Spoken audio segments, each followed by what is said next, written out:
Okay, this is a hybrid 958.1.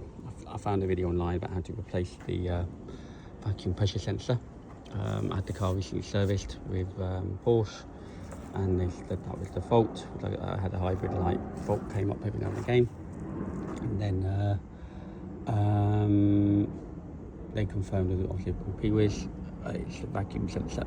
I had an OBD. My OBD told me it was something to do with the sensor here, the camshaft position sensor. So I found two, one there and the other one's just here. I've replaced that one, but the fault still comes up. But the camshaft position fault doesn't come up on my OBD, but I'm surprised it didn't come up on P-Wiz, which is interesting. Anyway, I've replaced the sensor anyway, and I bought some contact cleaner, hence why that's not connected. Just contact cleaner, and I'm cleaning all the contacts as I go along. It's like a little bit of a service. But there's a video online, some American replaced his sensor. Here we go. And according on his sensor, you can see it is on this side for some reason. On the 958.2, the sensor is somewhere on this side. I had to remove all the rubber from the windscreen, just unclip from the top, work your way down, and then you just need to get underneath the cowling, covers the windscreen, motors and stuff, and lift all that off. But yeah, I've just found where my one is on the 958.1. Porsche wanted to charge me over 1,100 quid, I think it was, to replace it. Obviously the part is cheap enough. I think the official Porsche one's about 100 quid. This one I got for like 40 quid, so this is a Bosch one. And I've been racking my brains here trying to find it. I've ended up taking this off. This takes off with two screws.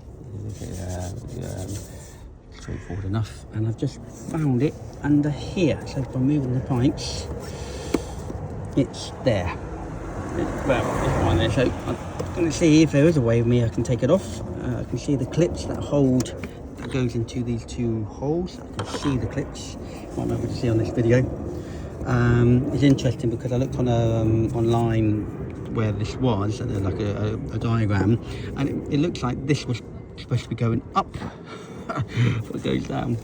So the picture I think is a good diagram I found, but I don't know if you can see it there. I don't know if I can sort of zoom in.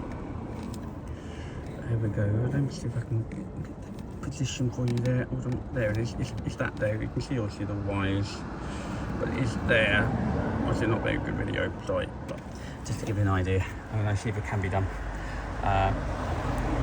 So God knows how they would have done it if they had to take all this off, which I'm not going to do that.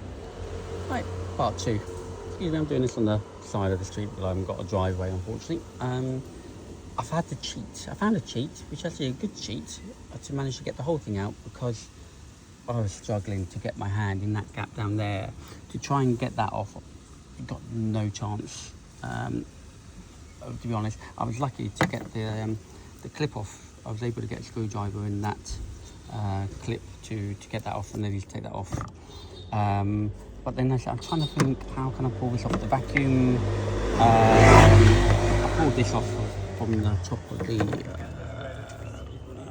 cylinder. Obviously lots of air came out.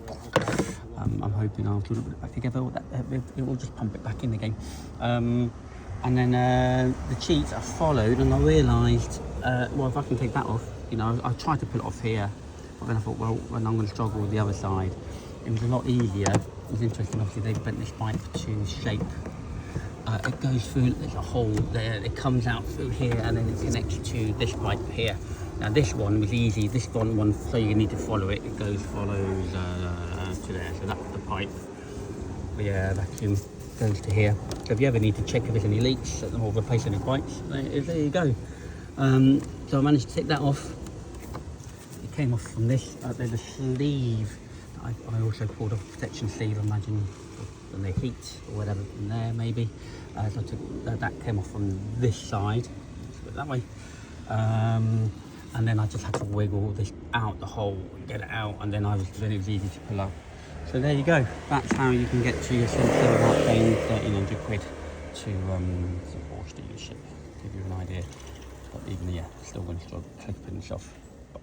But yay, success. Video and bits and braid. But yeah, so I've put it all back together. I've actually put the cable in now and put it in. I used some contact clean on the original lead, which was all nice and good. And I'm just going to try and feed this back underneath.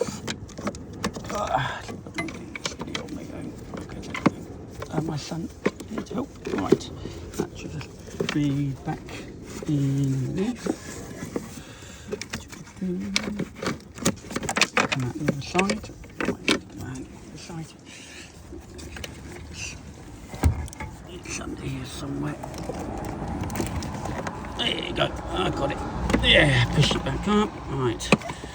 Yeah. Where the fun begins, to try and find that hole, get it through the hole and back on this way, and then it all goes back together. But I hope that's going to be helpful for you guys if anyone tries to do it again in the future. So yeah, fun and games.